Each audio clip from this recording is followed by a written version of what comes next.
बच्चों, ये हमारा थर्ड वाला केस स्टडी चल रहा है जो कि हाइट एंड डिस्टेंस से है।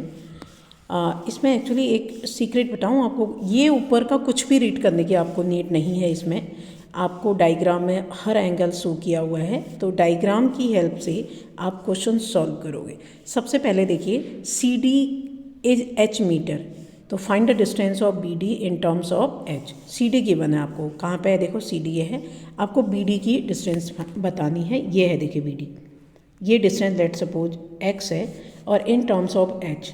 तो एक ऐसा टिग्नोमेट्रिक रेशियो का फॉर्मूला लगाओगे जिसमें ये आपका क्या है, परपेंडिकुलर, और ये आपका बेस है। तो 10 होता है, 10 थीटा, थीटा के प्लेस पे क्या है बच्चों 45, 10 45 इक्वल टू परपेंडिकुलर जो कि एच गिवन है अपॉन बेस जो कि हमने एक्स लेट कर लिया। 10 45 की value 1 equal to H upon X. आपको ये बी डी निकालना है, यानी कि एक्स निकालना है, तो क्रॉस मल्टीप्लाई करोगे एक्स की 1 से X into 1 X equal to H. तो बी डी भी कितना आ गया आपका बच्चों, B D equal to H, right, metre में, क्योंकि यही पूछा गया था आपसे कि एच के ही टर्म्स में आपको बी डी फाइंड आउट करना है। देखो इन टर्म्स ऑफ एच, एक नंबर का है। Find the distance B C in terms of H. अब बी सी निकालना है आपको, बी सी कहाँ पे है देखिए, ये है बी सी, एच के ही टर्म में निकालना है, यानी कि अब इसको कुछ भी मान लो, एक्स मान लो लेट, ठीक, इन टर्म्स ऑफ एच। तो ऐसा रिलेशन जिसमें ये आपको एच गिवन है परपेंडिकुलर, और इस एंगल के लिए बच्चों ये 45 है, इस एंगल के लिए ये क्या होगा, हाइपोटेनस होगा ये वाला, ठीक, ये हाइपोटेनस निकालना है। तो ऐसा रिलेशन जिसमें परपेंडिकुलर और हाइपोटेनस का रिलेशन हो वो होता है साइन थीटा। साइन थीटा की प्लेस पर 45, ठीक, इक्वल टू परपेंडिकुलर जो कि एच है अपॉन हाइपोटेनस जो कि एक्स है। 10 45 क्या होता है, 1/√2 equal to H upon x.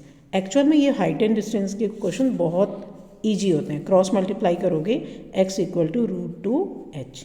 X क्या था आपका बी सी, एच के टर्म में निकालना था, तो ये आ गया आपका √2 एच।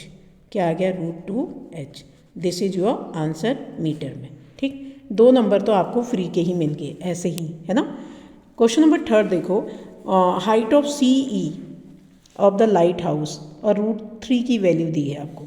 सी ई, अब सी ई कहाँ पर है देखिए, सी यानी कि पूरी डिस्टेंस को सी बोला गया है, ठीक, और √3 की वैल्यू, यानी कि अगर ये h है तो ये 40 है। पूरी डिस्टेंस कितनी है बच्चों आपकी, h + 40, ठीक है, ये वाली, ठीक। इट मीन्स अगर आपके पास h आ जाए तो किसकी निकल जाएगी, सी ई की वैल्यू निकल जाएगी। अभी अभी हमने थोड़ी देर पहले ये जो h है ना, h उसकी वैल्यू निकाली थी, ठीक। वैसे भी कर सकते हो आप, या फिर डायरेक्टली इस तरीके से। देखिए क्या निकालना आपको, सी ई निकालना है और √3 की वैल्यू गिवन है, हाइट ऑफ सी ई, तो ऐसे भी निकाल सकते हो। यहाँ पर देख लो, तो 40 हो गया, टोटल डिस्टेंस आपका h + 40 हो जाएगा, ये से यहाँ तक, ठीक। तो ऐसा रिलेशन लगाओगे आप, ये आपका x था और ये भी x हो जाएगा, और x किसके इक्वल आ गया था, h के इक्वल आपका फर्स्ट पार्ट में। तो ऐसा रिलेशन जिसमें बेस और हाइपोटेनस का हो, तो 10 60 लगा लो। 10 60 इक्वल टू परपेंडिकुलर जो कि इस वाले एंगल के लिए, देखो इस वाले ट्रायंगल में लोगे, और परपेंडिकुलर क्या बन रहा है, h + 40 बन रहा है, और बेस क्या है इसमें, x है। 10 30 की वैल्यू होती है √3 equal to h + 40 upon x की जगह पे क्या है, h। फर्स्ट क्वेश्चन में हमने x इक्वल टू h आ गया था, तो क्रॉस मल्टीप्लाई करोगे अभी तो √3h equal to h + 40, right, ये आ गया h + 40। इसे सॉल्व किया हमने। तो अब आपको h को, जिसको सॉल्व करना है, जिसकी वैल्यू निकालनी है, उसको लेफ्ट में ले लो।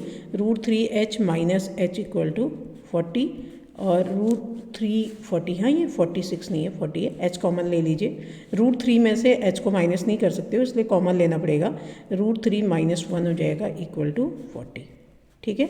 √3 की वैल्यू गिवन है बच्चों 1.73, तो रख दोगे आप h इक्वल टू 1.73, ठीक, -1 इक्वल टू हो जाएगा 40। अब माइनस जब आप करोगे तो आपके पास क्या जाएगा, h इंटू 1.73 से 1 माइनस करोगे 0.73, और इक्वल टू में क्या आ गया 40। तो h इक्वल टू क्या आ जाएगा आपका 40 अपॉन 0.73, पॉइंट हटाओगे तो ऊपर 2 जीरो आपके बढ़ जाएंगे अपॉन 73। ठीक है, अब आपको निकालना क्या था, पूरा सी निकालना था। तो सी ई क्या है, h प्लस 40, यानी कि h की जगह पर 400 अपॉन 73, इसको डिवाइड आप कर लेना प्लस 40 और ये आपका फाइनल आंसर आ जाएगा। ठीक है, नेक्स्ट क्वेश्चन देखिए, ये लाइट हाउस की हाइट आ जाएगी। फाइंड द डिस्टेंस ए ई, जब आपको ए सी गिवन है, ए ई की डिस्टेंस निकालना है और ए सी 100 गिवन है, ए सी ये वाला 100 गिवन है। ठीक, तो अब कैसे निकालोगे, ए ई ये वाली डिस्टेंस, ठीक, और ये इस ट्राइंगल में लोगे तो अगर ये डिस्टेंस x मान लेते हैं तो ऐसा रिलेशन जिसमें ये बेस है और ये हाइपोटेनस है, तो बेस और हाइपोटेनस का रिलेशन होता है कॉस में, तो cos 60 equal to base x upon hypotenuse 100, right. cos 60 की वैल्यू क्या होती है, 1/2, 1/2 equal to x upon 100, cross multiply करोगे 2x इक्वल टू 100 और x इक्वल टू क्या आ गया 50, 100 अपॉन 2 हो जाएगा ना 50 मीटर। ठीक है, तो ये ए ई की डिस्टेंस आ गई है, किसकी डिस्टेंस बच्चों, ए ई की। तो इस तरीके से हमने केस स्टडी ये थर्ड किया जो कि हाइट एंड डिस्टेंस का था। नेक्स्ट क्वेश्चन नेक्स्ट वीडियो में हम करेंगे। ठीक है, थैंक यू।